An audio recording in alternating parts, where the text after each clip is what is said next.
자, 그런데 어제 민주당 김승원 의원이 형사소송법 개정안에 대해서 설명하는 시간이 있었습니다. 그런데 한동훈 의원의 표정이 언론사 카메라에 포착이 되면서 또 관심을 잠깐 끌기도 했는데 살짝 미소 짓는 듯한 표정이에요. 저런 미소의 의미가 뭘까요?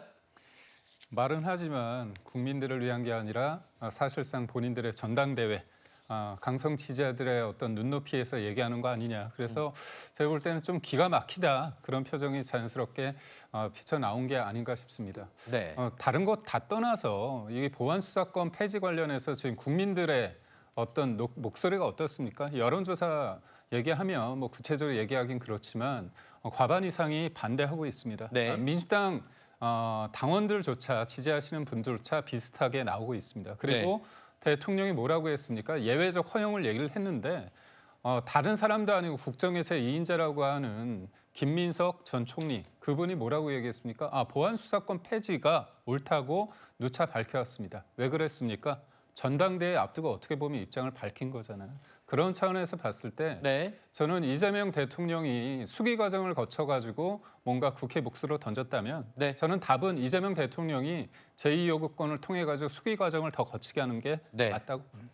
알겠습니다. 대통령 거부권 행사를 해야 되는 게 아니냐라는 의견을 피력해 주셨는데요. 한동훈 의원의 필리버스터 등판 여부도 정치권에 관심이 쏠렸죠. 하지만 한동훈 의원에게는 순서가 12번째, 12번이 배정이 됐습니다. 근데 24시간 진행되는 필리버스터에서 12번이면 사실상 기회는 주어지지 않는 걸로 생각하면 됩니다.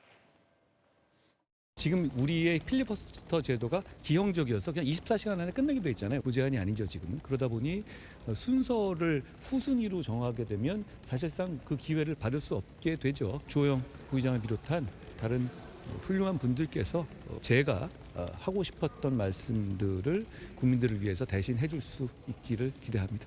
공의는 쪽팔리면 끝입니다. 저게 뭡니까? 화끈하게 그냥 아부하든가 아니면 화끈하게 막던가 저런다고 책임을 면할 수 있는 것도 아닙니다. 전 정 장관한테 이렇게 조언 드리고 싶습니다. 멘토라고 그러지 않았나요? 멘토한테 이대로 가면 죽는다. 그러니까 이건 멋있게 시원하게 한번 거부권 행사하자. 이런 얘기 못합니까? 자, 한동훈 의원 아쉽지만 국민의힘 의원들이 대신해 주길 바란다라는 입장을 밝혔습니다. 정성호 장관을 향해서는 강한 어조로 메시지를 또 전달했죠.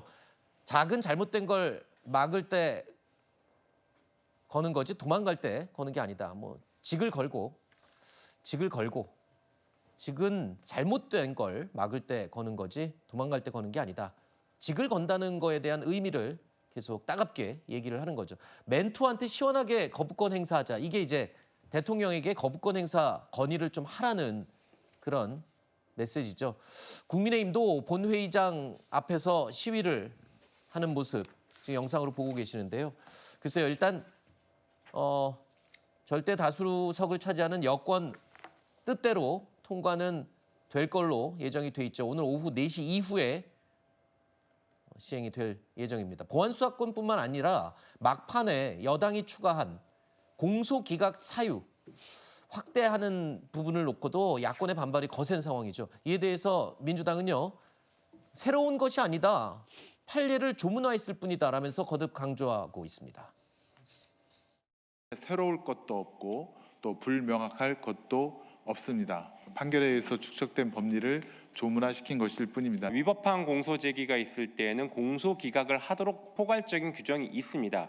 그런데 그 위법한 기소에 대한 해석에 대해서 그동안 대법원이 여러 가지 판례들을 내놨는데 그 내용들을 이 법에 구체화시켰다라고 보시면 좋겠습니다. 국회 비공개 회의록이 일부 공개가 됐습니다. 조금 다른 이야기가 등장을 하는데요. 지난 15일 국회 법사위 비공개 회의 당시에 민주당 김승원 의원이요. 수사 과정에서 불법이 있으면 본안에 들어갈 필요 없이 그냥 공소 기각을 판결할 수 있는 것 아니냐라면서 굉장한 재판의 변화가 예상된다라고 말을 했습니다. 굉장한 재판의 변화. 새로울 것이 없다던 공개 발언과는 좀 얘기가 다르잖아요. 저렇게 되면. 그러니까 알고 있었다는 거잖아요. 알고 있었다기보다는 저것도 하나의 해석이라고 좀 보시면 그래요? 되지 않을까 싶습니다. 그러니까 기본적으로 보안 수사권 자체가 수사와 기소의 분리, 그리고 검찰이 지금까지 가지고 있었던 뭐 수사권, 보안 수사권, 기소 이 너무나 많은 것들을 독점하고 있었기 때문에 지금 폐해가 있었고 이거에 대해서 그때 역사적인 순간으로 결정이 되는 게 아니겠습니까? 그러나 국민적 인식과 정치 표적 수사에 대한 폐해, 그리고 또 나아가서 지금 기소까지도 정치 표적 수사에 이어서 정치 표적 기소까지 이어진 게 아니냐. 검찰에게 독점권을 줄 수 없고 이런 것들을 이제 정말 피해자 중심으로 법과 절차가 보호를 해야 된다는 인식 하에서 추진이 됐기 때문에 그러한 공통된 인식 하에서 기소까지도 이제 위법한이란 영역을 넣어서 이게 판사가 하나의 또 하나의 감시 영역으로서 판사가 판단할 수 있게끔 그거를 문을 열어줬다. 어디까지나 이건 관행의 영역이었는데 법 제도적으로 이걸 구비한 거에 불과하다 이렇게 말씀드립니다.